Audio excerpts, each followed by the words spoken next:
and welcome to the Scottish Roadscast, a podcast all about Scotland's roads, bridges and motorways. I'm John Hassel. And I'm Stuart Baird. Hi Stuart, how are you? I'm very well, John. It's good to see you, and here we are back for our first podcast of 2023. 2023. You know, I'm not used to saying that yet, but yeah, it's 2023. Always takes a bit of getting used to the new year, and you know, our Christmas special, very well received. Yes. People seem to enjoy it. I certainly enjoyed it. It was a good fun one to record. Good to record, good to have Nick back with us, and Duncan as well, obviously. Yeah, absolutely. Yeah. So, new year, new episode. Yep. What are we going to be talking about this time? Right, well, we're going to cover a subject today that we've never really covered much in our podcast series before. It is a highway plan for Glasgow. Mm-hmm.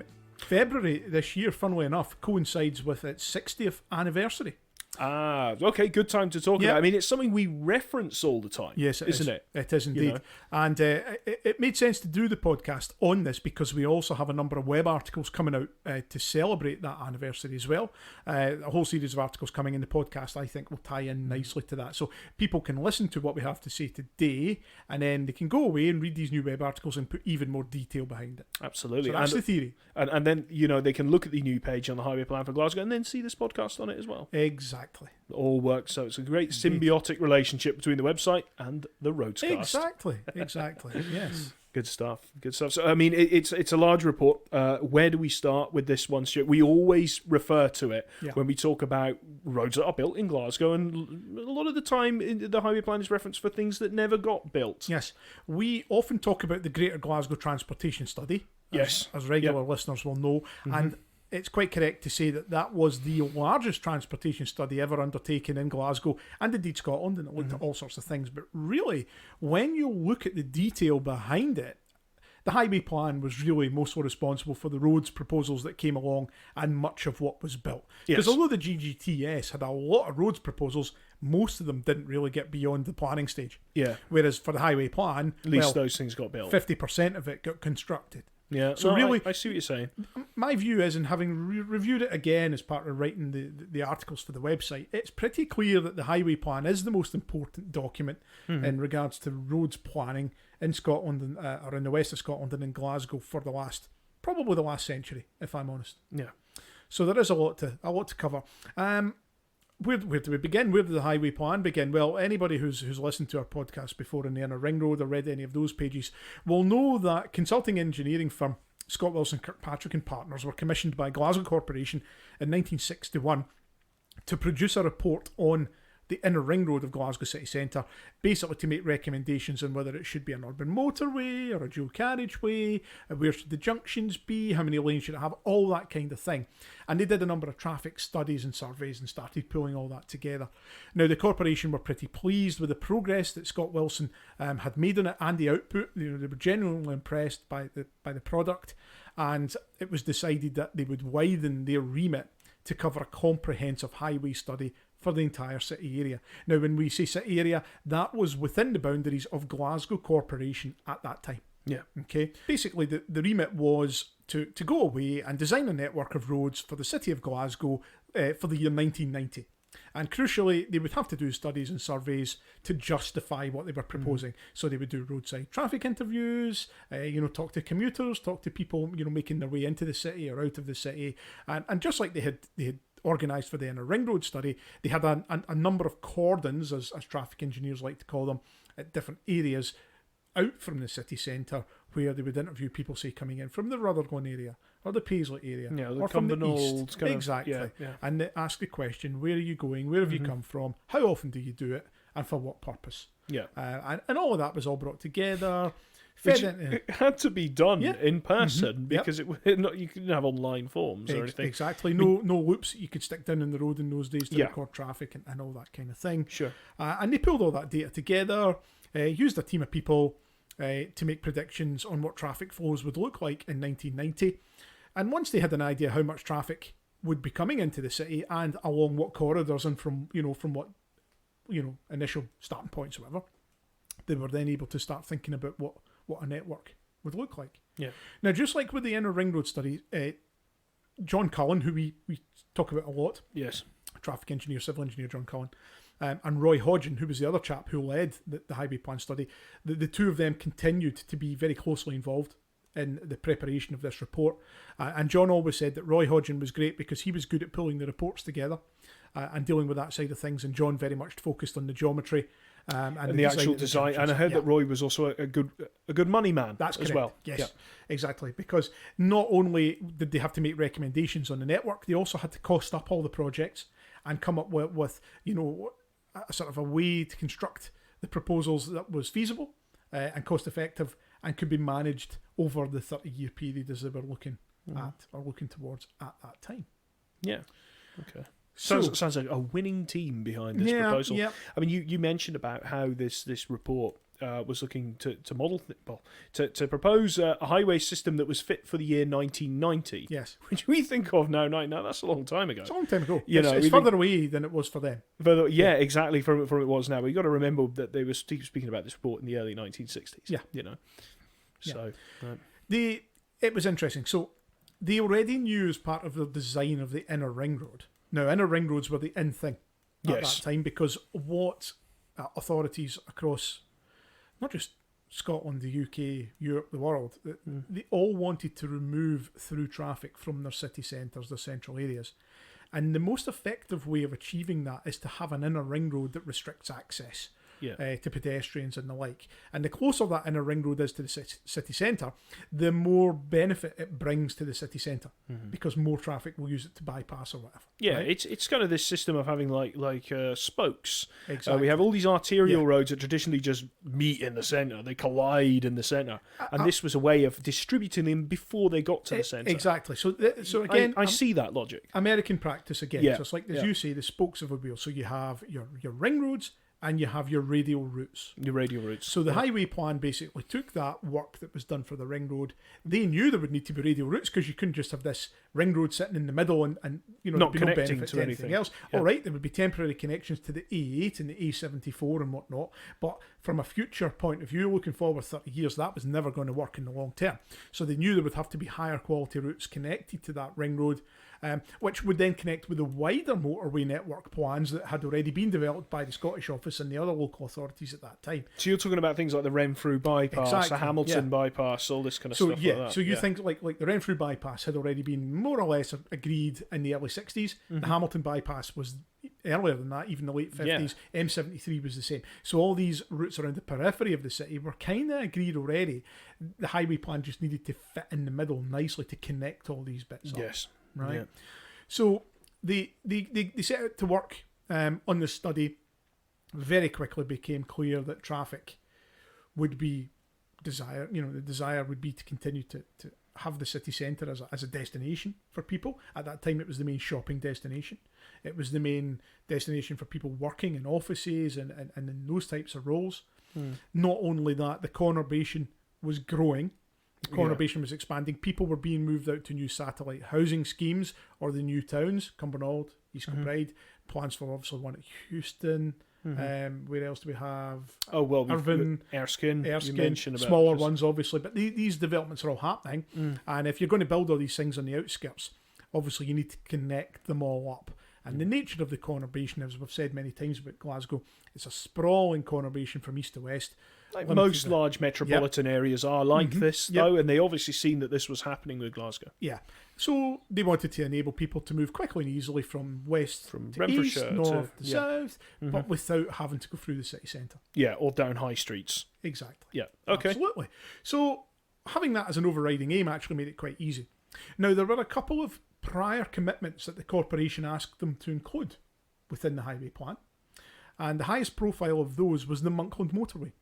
Because the corporation had already decided in the 1950s that they would use the line of the closed Monkland Canal for a new route, basically bypassing Edinburgh Road.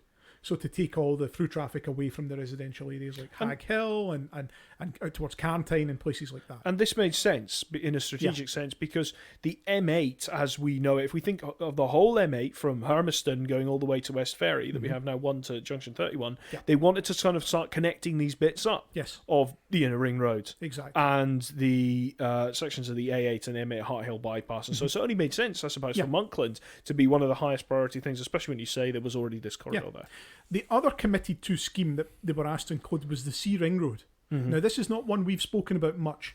No, because but we get asked all the time. It's like, Yeah. why doesn't Glasgow not have a ring road? Yeah. You know, so And the Sea Ring Road was basically Glasgow's outer orbital yes. motorway. Well, the sea ring was specifically for the south. The Sea Ring was for the south. However, if you go back further to the 50s, you would find that there was a northern element of the Sea Ring Road as well. Yeah. So that was committed, and the corporation said, look, we like the idea of there being an outer bypass as well. Please retain that within your study. So Monkland Motorway, Sea Ring Road, they were the only two things that had to be included. Everything else that Scott Wilson were working on, they were able to devise. Yeah. Okay. Now, they made the decision early on that any new roads being proposed would be built on new lines. Okay, and where possible, these would be contained entirely within comprehensive development areas. So in the case of parts of the Inner Ring Road, like we've discussed before, the areas at Townhead, Anderston, that were being cleared for comprehensive development, they fitted the road within there. And there's a couple of examples across the network of the highway plan where similar things were considered. And in a nutshell, I know we're going to talk about comprehensive redevelopment, we often do, but in a nutshell, it is these areas were cleared for development of housing, and it just so happened that was convenient for where a road could go. Yeah, they were told, we're clearing this area, fit the road within that. We do not want the road going into other areas if you can help it. Yeah. And that was the main reason for that. So, okay, so they've done all those studies. They're thinking about where the various roads and things should go, and basically what John Cullen said was they had a big, massive plan of the conurbation, and they would sit down with red crayons and they would start marking on that map where they thought sensible lines would be for the routes that were required, because the traffic study data had shown that there was going to be high demand coming in from the north, from Bearsden Mulgai, from the West End, from Clydebank, and even further out to Dumbarton. And then you go south of the river, and you've got Clydeside Expressway north of the river, of course, because the Clyde Tunnel was committed, so that all had to fit in within it. Paisley, Greenock, particularly with the ports and things moving out to Port Glasgow. Okay, then you've got to consider traffic coming in from Ayrshire along the A77, and then you've got your A74, your A8, and then all the way around to your A80. You're surrounded on all sides. So like we've said many times before, all of the major trunk roads at that time converged in or near the city centre. Yeah. And obviously it was a key component of the whole plan that would be removed. So through traffic, someone coming from Ayr going to Stirling would bypass. They would have no business in the city centre, and they would not go through it. And the highway plan would set out to provide them with a number of options to allow them to do that. So they're drawing them all on the map. They're obviously looking at the engineering behind them and thinking, right, okay, how feasible is this? How empty is this? And it was obviously a priority to fit these new roads within empty land as much as possible. And obviously the further away from the city centre you went, the easier that was at that time. Have to bear in mind, looking back, all of the sprawling conurbation that we have now, most of that didn't exist at that time. And as soon as you went east of Provan or west of Cardonald, there actually was a lot of green belt. Yeah, there was at that time. You know, so it was quite easy for them to slot in, some new roads.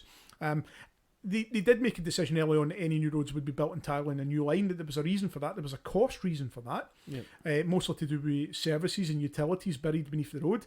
If you decide to widen or alter an existing road, you need to do service diversions and move cables and all that. That can be a costly and expensive and quite risky business, because no one ever knows where everything is. Yeah, so even back then. Yeah, so they decided that most of these roads should be built, in previously unbuilt, kind of unblemished land. Yeah, exactly. In some areas, and there were brownfield sites where they could do that, and then there was other locations where they decided to slot new roads in beside existing railways and that kind of thing. Yeah, because you've already got that kind of the severance of the railway, so it makes sense to have that going parallel. And that was one of the reasons behind the Muckland Canal being used, and the Maryhill motorway, of course, using the Forth and Clyde Canal, the Glasgow branch of that. So all these routes all start to come together, and they have an initial plan by late 1961, coming into 1962. And we have seen versions of this before. There are some key differences. You remember, John, if I say to you that one of the schemes that was mentioned initially was I think they called it the Southwest Motorway or something like that, and that was originally what we now know as the M77, or they knew as the Air Motorway. Originally the joined South the Motorway. Ring Road, the South Motorway. That joined the Ring Road coming in from basically Shawlands and Pollock Shaws. Yes, that's right. And it just tacked on to the southern the southern flank. Yeah, and they realised very quickly that actually that was never going to happen because there was too much property, high quality property, along that line of the A77. It just wasn't desirable to do that. And it was developments like that that came along and that moved the M77 as we know it now out to the line around the side of Pollock Park where it was empty land. Yeah. And all of these sorts of things came together nicely. Yeah. You mentioned that, I've got this image in my head, and you say they sat down with these large maps of the conurbation and pretty much got crayons out and started drawing where it's going to go. And you could just think at the time, yes, I know there were areas that were obviously marked these plans for comprehensive development. We're going to fit the roads in there. But these are pretty big decisions that the likes of John Cullen and his team were making on where these roads were going to go and the impact that would have on, the conditions at the time and where people were living, but also how it would set the future. So, I mean, I'm pausing for thought on that a minute. You're absolutely right. This is big. This is big. It's city huge. building type of stuff. It was a big thing. And not only that, like at the time when this work was being done, it's like we've discussed many times before, this was an entirely new concept for the city. For people in the city, these types of roads had never been seen before in the UK.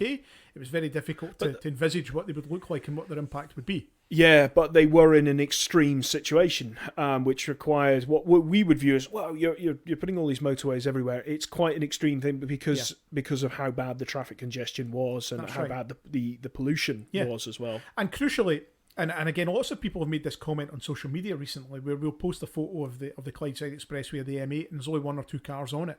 Yeah, that's right. But they knew that the car ownership was on the rise. They knew that goods were being transported increasingly by road rather than rail.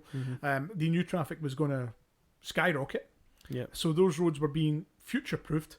To allow for more traffic. To allow for these but industries. Crucially, and again, the corporation and Scott Wilson both state this in the report, they were never going to allow for unconstrained growth of traffic. Because they knew that wouldn't be sustainable in the long run. So there was always going to be a limit to the amount of traffic that could use the road system. And in the mid-1960s, they felt that would be self-policing in the sense that we would reach a saturation point and then people would just, that would be it. The network would operate or function as it was, and the element of congestion would be enough to discourage people from using cars and whatnot to get about. And crucially, public transport would continue to improve, and there would be good alternative options available. It needs to work well. A number of things obviously happened that have not really allowed that to be realised. Thinking again about other things that the corporation insisted on. As I said, the 30 years, so it had to accommodate traffic up to a level. It should use new lines and things like that where possible. They were also keen that the system that was proposed was feasible to construct in phases, and that any phase that was completed would bring maximum benefit to an area at that time. And it also had to adapt to a change in planning or population or just the general, considerations behind road building. So if they took a decision, we're not going to build anymore, that what had been built to that stage would provide a benefit to the conurbation. Yeah. And really, looking back at it, when I said at the start only 50% of it had been completed, you can see that despite only half of it being built, what we do have is actually pretty functional and has provided a reasonably decent roads network for the city. Yeah, I mean, we often talk about this is a great thing in Glasgow, is you can use the motorway to get around to most places in the kind of the conurbation or the greater Glasgow area. And that's not something you can say for many cities, not in Scotland, but certainly in the UK. No, you're absolutely right. So a lot of thought behind it. In the report that they put forward to the corporation, now February 1963 is when the findings were handed over, but the actual report itself, the black-bound highway plan report, that wasn't published until June 1965. The reason for that delay was so many of Scott Wilson's staff were engaged in preparing contracts for the construction of Town Head that they didn't have people to pull the document together and get it published. So that's why there's a bit of a delay. So John Cullen told us that was the only reason for that. But the main recommendations had been passed to the corporation and approved by the various committees by that stage. And you're talking about, say components of the highway plan, like this is what we think for the Ayr motorway. Yes. Or, the Maryhill motorway. So what they did was they come up with 3 target stages.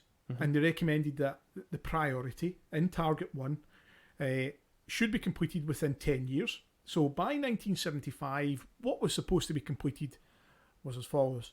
The M8 across the city, so linking with the Renfrew bypass at Hillington, all the way across through the city centre, through the Monkland motorway to the M73 Baillieston. Right. Okay. We would also see the Clydeside Expressway and the north and south approaches to the Clyde Tunnel. Okay, and there would also be improvements to Great Western Road. Yeah. So that was target 1, to be completed by 1975. Okay. Now, in the event, it was 1980 before that target was completed. There were various reasons that delayed the completion of stage 2 of the Monkland motorway, ground conditions, local government reorganisation, all these sorts of things that contributed to delays there. So it was 1980 really before target 1 got completed. Now, target 2 is the interesting one, right?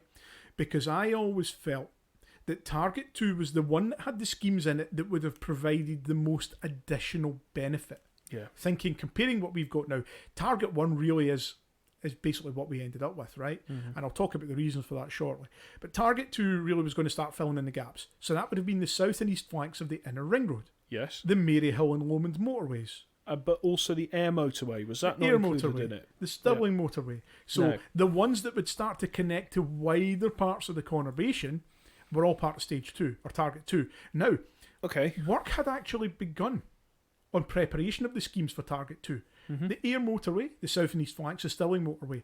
By 1973, plans were pretty advanced for all of these, as were some of the expressways. Kelvindale Expressway, Crow Road Expressway, Maryhill motorway, obviously that was another one. We've seen all the reports for that. And they were all getting ready to go forward, and they were due originally for construction by 1980, right? So you can see here target 1 was delayed. Yes. Target 2 which means then target 2 is going to be delayed. Yep. Now, it was felt, so they knew that by the time they had completed the M8 across the city, their traffic predictions were so accurate that they knew that congestion would start to become a problem on the target 1 roads by 1980 unless the other target 2 schemes started to come online to relieve it and provide alternatives, right? Of course, yeah. So the M8 opened in April, or was completed across the city in April 1980, and congestion started to appear in the inner ring road from August 1980. Because everything's connected to it. No south and east flanks at Yes. that point. Now, there's a number of reasons why target 2 didn't move forward. The first scheme that was actually shelved was the Kelvindale Expressway. Yeah. It was felt it didn't really contribute much, so that was the first one to be cancelled. Which you can see why, because of what it was feeding wasn't even approved at that stage. That's right. Yeah. And then other ones that come quickly after that were like the Clarkson Expressway, the Kilmarnock Road Expressway, those sorts of ones. They came next. Some of these schemes you'll remember mostly from the GGTS rather than the highway plan, but they were all carried over. They went. Then Great Western Road improvements were cut back significantly. So this was the plan, and because it comes up every now and again, this one, especially on social media, where they were going to widen Great Western Road and restrict accesses on it. So it wasn't a motorway of sorts or anything. It was just an upgrade of the existing corridor. Right. So basically everything from the Botanic Gardens out to Erskine Bridge was done. Yeah. But the final section from Byres Road down to St George's Cross, that was cancelled. And basically what the plan there was to have 2 lanes of traffic in each direction.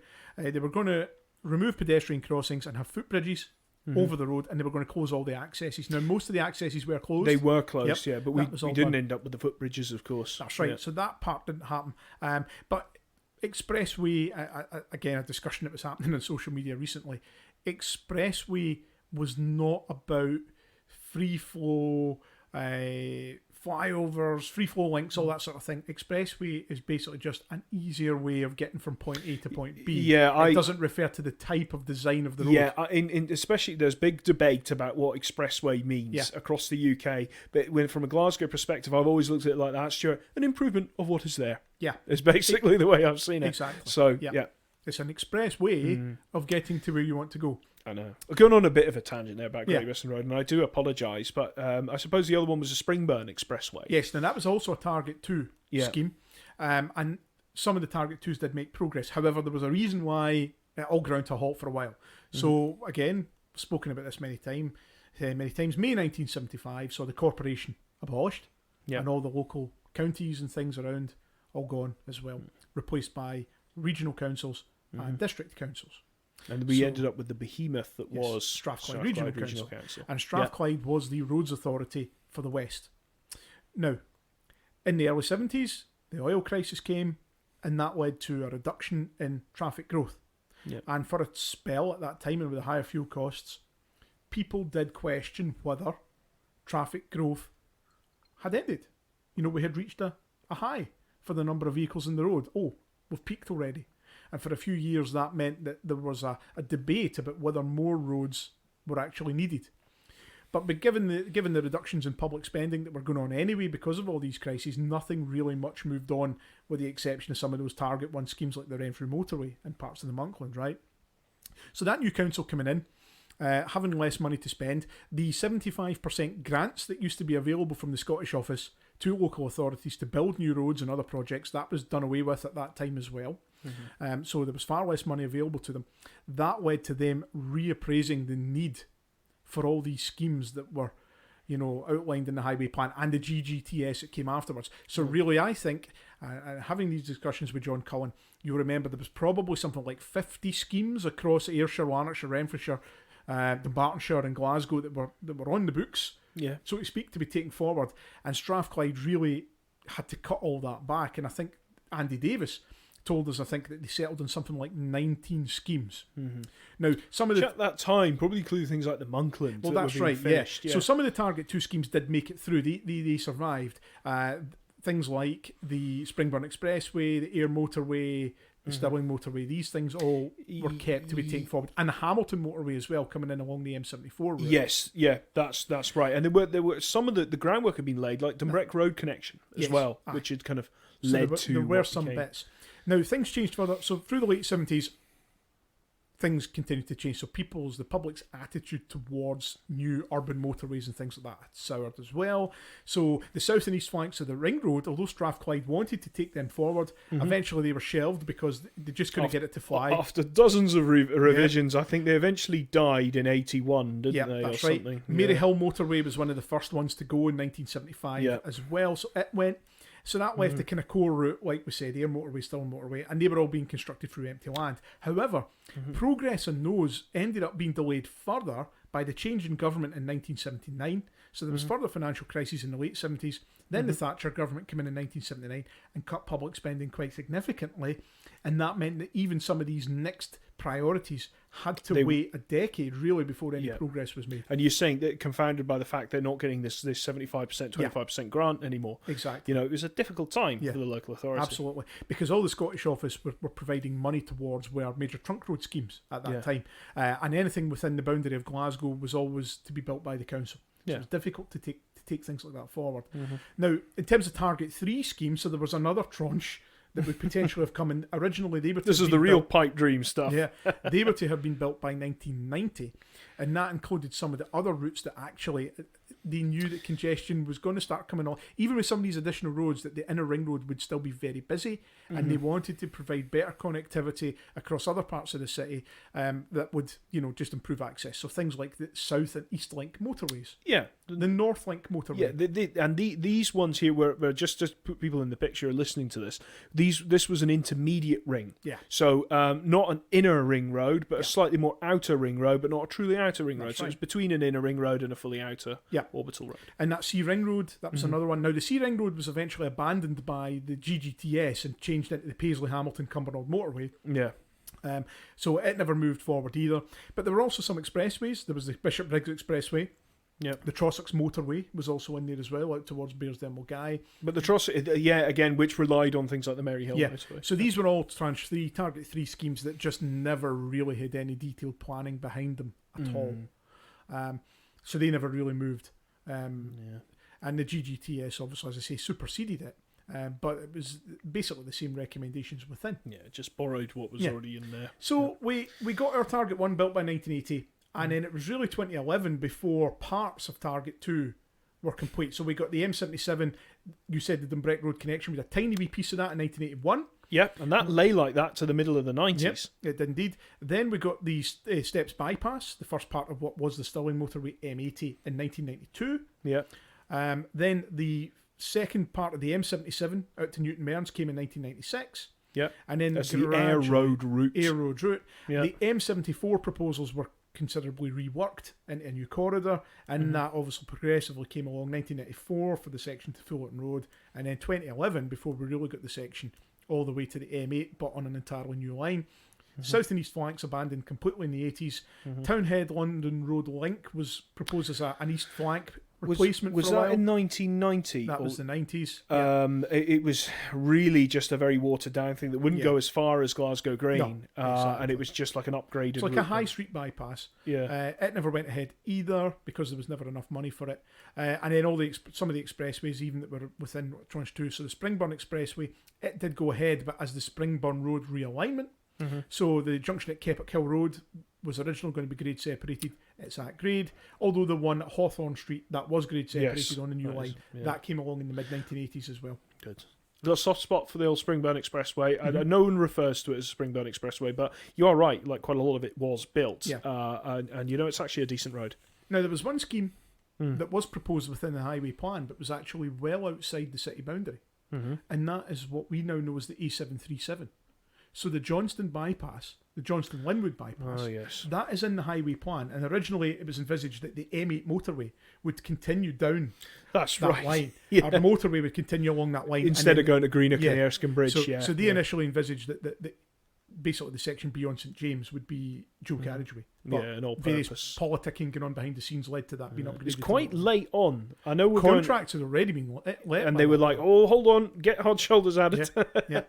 This needs to be motorway." No, that's right. So when did that open? The Johnston. I mean, it existed as a short spur until from 1968, through to 1993. 1993, and then they built the Johnston bypass and stuff like that. So that's an interesting one that was proposed within the highway plan, but actually out with Glasgow's boundary. But basically, the county surveyors of Dumbartonshire, Stirlingshire, all the Lanarkshire, all the other areas around. Scott Wilson went away and spoke to all them. They all had their own grand ideas for highways, and the highway plan tied in very nicely with all these lines coming in from the conurbation. So like the M73 and the M8 to the west. So the highway plan seamlessly sat in the middle, and it achieved the Scottish Office objective, which was to provide a new high quality route between Glasgow and Edinburgh. And across the city. Yeah. They chose to route that through Glasgow because the priorities around comprehensive development and all that, and the money available meant it would get built first, and that was the easiest way to get the cross city route.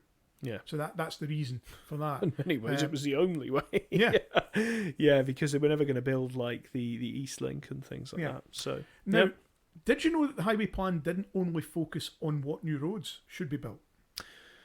Yes, it did speak about environmental improvements in areas such as where things would be pedestrianised, and so because you removed that traffic and other kind of things. I had a lot of architectural input as well. Yep. Which I'm sure you're about to indulge us all. Yeah. Secondly, actually, before all that though, perhaps the biggest single way that the highway plan changed policy in Glasgow was on parking controls. Right, because prior to 1965, there were no on-street parking controls in Glasgow. Yeah, that you didn't have to pay to park. That's right. Anywhere. You could park more or less anywhere. And what they knew was that, they wanted to improve access for vehicles across the city, but what they didn't want to do was flood the city centre with cars. Yeah. They didn't want unconstrained traffic growth in the city centre either. They wanted to clear cars out. And what the highway plan recommended was that they brought in on-street parking controls, so parking meters, that there would be approved bays. You would have to pay to use them, and they would be aimed at short stays, short stops, 10, 15 minutes, half an hour. Sure, that was popular at the time. It really wasn't, and we've got a great video from BBC Scotland on the page where you can see the reaction of some of the people being interviewed on day one. This gentleman moaning about it. Yeah, I do remember that. Yeah. And the other thing that really it recommended was the construction of multi-storey car parks around the circumference of the city centre, very near the ring road. Now, these exist to this day, don't they? Yeah. So basically, the theory being, you come in along the motorway, you park very close to the ring road, and you make the remainder of your journey either by bus or on foot. Yeah. So if you're coming in from the west and you come off at Bovill Street, there's a multi-storey car park right there at Cadogan Street. This almost sounds like something that would be proposed now under like park and ride and kind of things like that. Likewise, we've got, where's our other multi-stories? So we've got the Charing Cross one. We've got the other ones at Concert Square and... I was going to say Concert Square, that's that horrible tight one, isn't it? Yep. Cambridge Street as well. Yeah. There's the one down at Candle Rigs. There's some down there. And there were others proposed to tie in with the incomplete part of the ring road as well. That's right, because Candle Rigs obviously wouldn't be very far from where the east flank would be. The other thing, and a lot of people don't know this, and I must admit I'd never really picked up on it myself before, was that within the report there was also a change in planning policy. And where before 1965 developments would have to provide a certain number of parking spaces. After 1965, they were limited to a certain number of parking spaces because they didn't want big office blocks going up with big car parks to encourage people in with their cars. A huge amount of space. Now that's very true to this day. With developments, particularly in Glasgow, large office buildings, a lot of them have subterranean car parks, underground car parks. They are again restricted by the amount of spaces they can provide because obviously, they want people to use other means to get there. Because, and again, it's key, and a lot of people conveniently forget this today, that the corporation didn't want people driving into the city centre. The new roads were to get people about the conurbation, but in the city centre they didn't want that. And as you mentioned yourself, there were obviously environmental enhancements that came about as a result of the construction of the new roads. There's a few elements here, some of them exist today. So we mentioned earlier Great Western Road, where the accesses were closed off. So in parts of Pollokshaws, Shawlands, Great Western Road round about the Princes Street area, all the runs and through routes were capped off. Cul-de-sacs created to remove through traffic from residential areas for them, basically to make life better for pedestrians and for people living in those areas. Those restrictions exist to this day. And there's a number of them around about Kelvin Bridge as well. Like if you turn off a Great Western Road up towards the Kelvin and you go up, as if you were heading towards Mary Hill, you cannot actually get to Mary Hill because those roads are bollarded off halfway up. That remains, and that was very deliberate.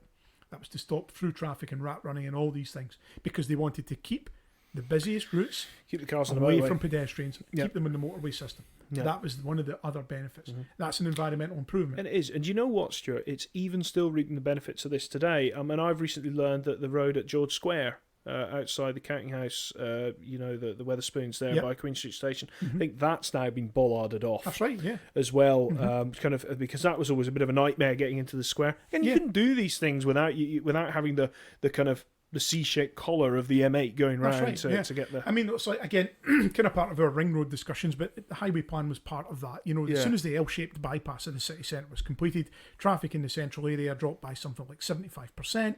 Within 3 years, they were able to pedestrianise Sauchiehall Street, Buchanan Street, Argyle Street, look at bus prioritisation measures, improve pedestrian crossings, all these sorts of things. They all came because all that through traffic was gone. And like things like closing the road in front of the city chambers, that was something that was proposed way back in the 70s. It's just taken them a very long time to get it there. And again, okay, it doesn't exactly fit with the narrative that's being, discussed by a lot of people at the moment, but Glasgow city centre remains one of the least congested in the UK, and that is because the motorway system takes the traffic away. Yeah, regardless of what you think that the motorway looks like, it does that so that you can enjoy Sauchiehall Street and Argyle Street. Exactly. That is a fact. So what? Just dialing back to the highway plan, we started getting into the 90s and even into the noughties about, in 2011 we eventually got the M74. Yeah. What came of it all in the end? What was some of the last things? I mean, was the highway plan even referenced at this point? No. I suspect not. I think really by the 1980s, when Strathclyde region were starting to put their own stamp on things, the work of the highway plan was very much archived away. It wasn't referenced too much. All the namings and the naming convention, because in the highway plan they didn't use route numbers, they used names. So we had like the Renfrew motorway, Monkland motorway, Maryhill motorway. They used all that. That naming convention started to kind of disappear. And as soon as these roads were built, I mean, we don't refer to the M74 as the Hamilton motorway. We call it the M74, because it ended up getting a number. And the only one that was ever named on the ground was the Monkland motorway. Stage 1 of the Monkland motorway, the signage originally said M8 Monkland motorway. Motorway. A bit like it used to say M8 in a ring road. Strathclyde didn't take that forward. It's I would say it shaped policy regards roads construction and planning and parking for the best part of 50 years, half a century. Yeah. Wonderful report, very well pulled together. Now, in terms of the actual report itself, it's a fantastic document, and we are chuffed to bits to be able to provide a downloadable copy on the new article. And do you know what? That's the first time I think that's out there on the internet, and a complete one. You can go and have a look and go, what's this Maryhill motorway? What's this Lomond motorway? And you can go in and see the plans in there of what they was going to do. And what else I love about the highway plan is that illustrations it's got of these kind of visual representations of what the road would have looked like, and that's where you see your futurist type space age kind of it looks lovely kind of things, and that's where Halfords were of course involved with these. So things. the extension of the inner ring road work, Halfords continued their work from the architectural environmental point of view. So a number of things like the Renfrew motorway being constructed and cutting. Along that line beside the railway, that was, Halford saying, no, don't have the motorway too high, don't have the noise issues and whatnot crossing over. Same with parts of the Monkland motorway and some other schemes that came along. That general aesthetic that grew, from the inner ring road and was then used in other parts. Like the retaining walls are the same in the Renfrew as they are at Charing Cross, and all that kind of consistency of approach across the conurbation. So the other good thing about it is that, unlike a lot of reports that are produced today, it is very accessible. It's easy for anyone to read. You don't need to be an expert to read it and understand it. So any layman could come in, especially, and that's very important. Because if you've got people who live in areas, and this road might be affecting them, and they're not a highway engineer. Somebody could. I would say the highway plan is like that. I was reading the highway plan well before I got into civil engineering and things like that, and I find it, was really accessible. And John Cullen always said that was Roy Hodgson's special touch.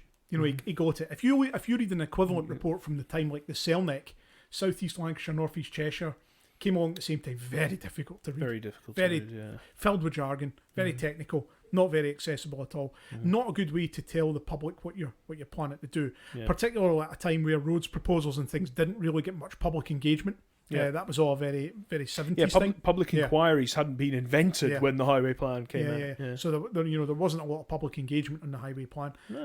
So by keeping it accessible like that, making it available to people, it did help. And I think it stands the test of time. I think it's a great document. Well, it's something I wanted to ask you now, because it's a long time ago, 1965, and you've given us this fantastic account, Stuart, of where it got us to.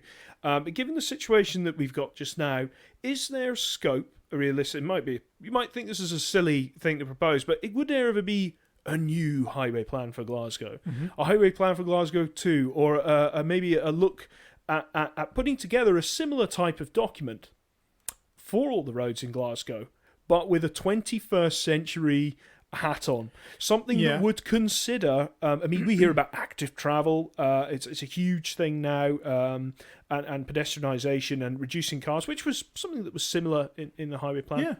Is there a scope, or do you ever think that they would make another highway plan for Glasgow? Well, why not? Obviously, what was recommended in it would look very different to what was recommended in the original one. I imagine their priority now would be the outer ring roads, things further away from the city centre, unlike in the 60s when they were trying to clear out the city centre for traffic, but still maintain access.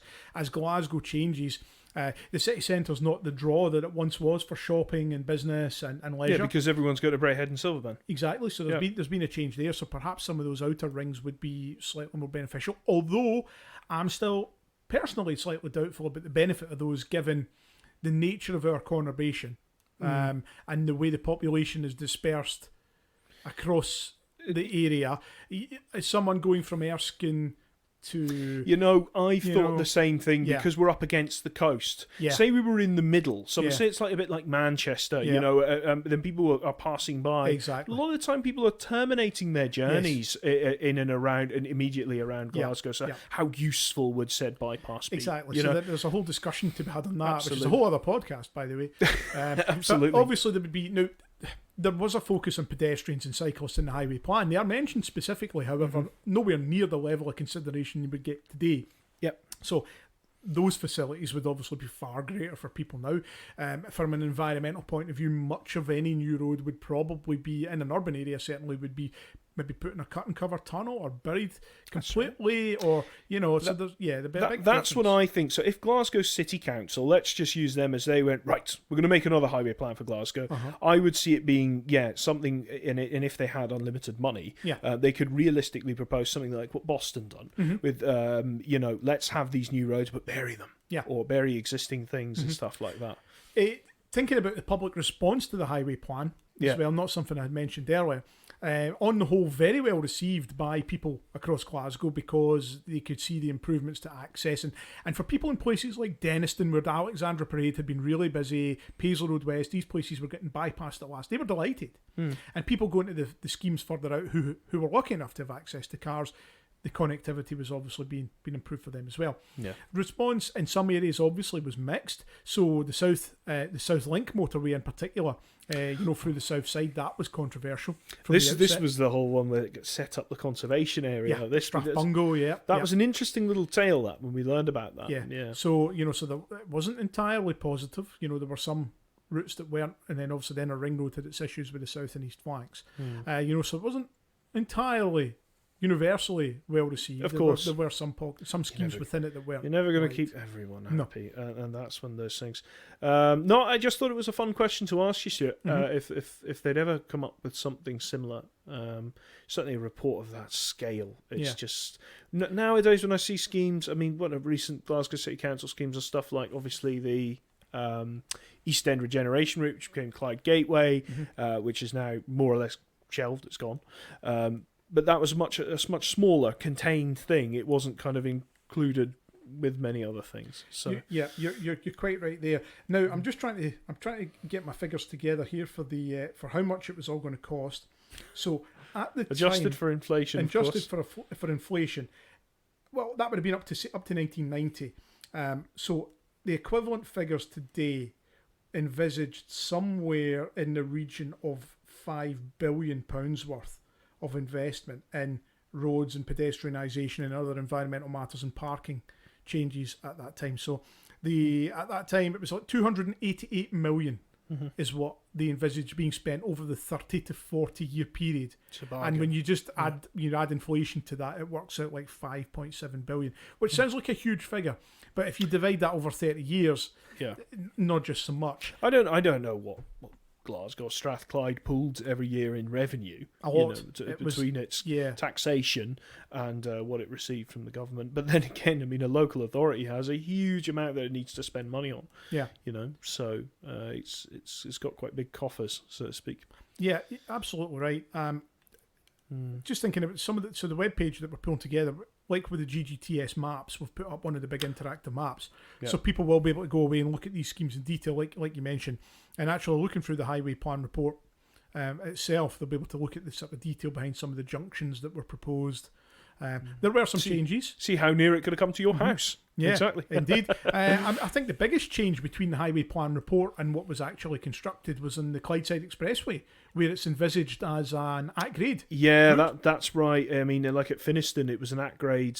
So, yeah, you wouldn't have had the flyover. And it wasn't until, was it Halcrow? Halcrow took on the kind of detailed design of that job and decided, no, this needs grade separation in areas everywhere apart from Ferry Road roundabout, which eventually did get done later. But yes, I mean it's we've got several copies of the highway plan, and of course the one that we're putting on the website, we've managed to get that the highest quality ones out there. It's a pristine copy.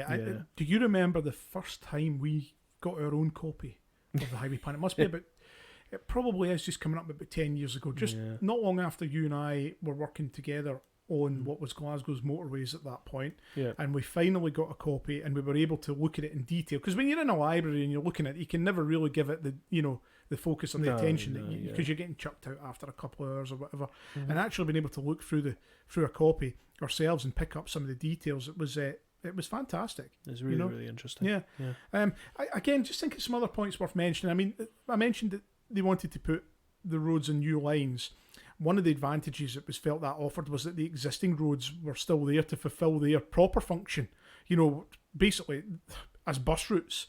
Two roads were better than one was kind of the view that they took, and by freeing up the local bus services, they felt that the sort of the viability of a lot of the bus services, the attractiveness of using the bus would remain, and I suppose for a number of years that did. Getting the congestion off those city centre routes, and car ownership at the time that they were designing this plan, car ownership was growing at something like 7% a year.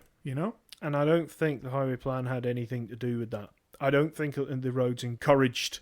No, I think whenever they built this, what we have now or not, the cars would have been there. Look at Edinburgh. Look at Edinburgh. Yeah, that's just, they didn't do anything or hardly anything, and their whole city has come to a standstill as a result, and is as my opinion is impenetrable in many ways. I just do not want to take the car in. Would you like some quick fire facts? Love a quick fire facts. Before we finish. So the report Sure. recommended the construction of 56 miles of new roads within the city boundary. 56 miles? Yep. 48 of which were proposed to be built as urban motorways. So most of them motorways, yeah. Yes. Mm-hmm. The outline design of the proposed road system was done in sufficient detail to establish the feasibility of the proposals and to make realistic cost estimates and define the extent of land that should be reserved for those roads. So the planning, well ahead. That is unknown today. We don't really. Yeah, plan we don't do long-term planning when it comes to things. I mean, we never look beyond 10 years now. They were looking for 30. Yeah, I mean, sometimes we're even looking back. So, like the Wraith interchange upgrade, it was completed in 2017, designed for traffic levels at 2010. So we're actually designing back the way now. Because we don't want. Well, it's an improvement. Yeah, I'm not complaining about it. They obviously don't want to put too much, additional capacity in there for various reasons. So yeah, just a few facts here, and I mean, even considering what was built, which is about 50% overall, we still have more urban motorways than any of the other UK cities. If you want to know what would be classified as an urban motorway, look at the Central Reservation. Does it have a slabbed, high quality, hard standing in the middle, or is it chips or grass? That's really the easiest way to define the two. Yeah. The rules are the same though. Yeah, exactly. Any final questions about highway plan? Not from me. I think we've covered a heck of a lot there, and got to that hypothetical one about if it could be done today. But no, that's everything really. I think I've got on the matter. Yeah. No, absolutely. Believe it or not, there was actually some consideration or some discussion with British Rail as part of the highway plan about the electrification of the suburban routes and how that would all tie in as well. Yeah, there was another report that appeared, and I don't know when. I'm pretty sure it was late in the 70s. It was called Clyde Rail. That was it was like the highway plan, but for railways, wasn't it? Yeah, that's and right. I don't know. I've not read it. I've only seen it when you've been sorting out some of these reports we've received. One key quote that I've just spotted in my notes that I should have said. And again, it totally goes against what a lot of people's perception of the highway plan is. Sure. Successful town centres, while radically restricting accessibility by private car, require the provision of an exceptional level of public transport. Yes. So this wasn't all just car. No, it understood that you needed that. Yeah. They didn't want cars going into the major towns and cities. Have we succeeded with Glasgow in that way? I mean, it's got the largest they always hear that, largest suburban rail network outside of London. Yeah, it does. It's fantastic. It's just, there are other problems with the railway in terms of service and modernisation and pricing. But you know what? There's a lot of track there compared to other places. Yeah. You're absolutely right. We have the subway as well. Yeah. And there's all sorts of big ideas and plans to, improve the public transport in Glasgow. But we'll see it when it's on the ground, I guess. Yeah, most definitely. Yeah. Well, hopefully everyone will find that an interesting podcast. Absolutely, and I hope you all enjoy the highway plan page. Yeah, there will be a lot to read. There's the page on the highway plan, there's the map, and finally we've got some information on comprehensive development, and also a nice glossary now of some of those terms, so you can very quickly look up what's meant by certain things needed, or a bit of detail on the main. It's a good glossary is good for when you're listening to this as well. Yeah, exactly. As we always say, end of every podcast, you get all our other episodes online. They're still available. You'll find us mostly on Podbean, but you will get us on Apple Podcasts, Spotify, YouTube. Amazon, YouTube, anywhere you can find podcasts. We are there. We are there, absolutely. And I do want to take this chance to say a big thanks to our sponsors, our supporters at Eastford Excavations and also at Highway Barrier Solutions. So without these guys, we wouldn't be able to do these as much as we like. Absolutely. So thank you very much. Yeah, thank you to them. And don't forget about social media as well. You can go on there on Facebook, on Twitter, on Instagram. I don't think we're doing TikTok yet, are we? No TikTok. Good. And so don't forget, you can go on to all these places, view photographs, then and now, aerial photography, anything, and leave us comments, and basically get your fix from there. Indeed, and we will see you next month for another episode. Can't wait. Thank you. Bye-bye.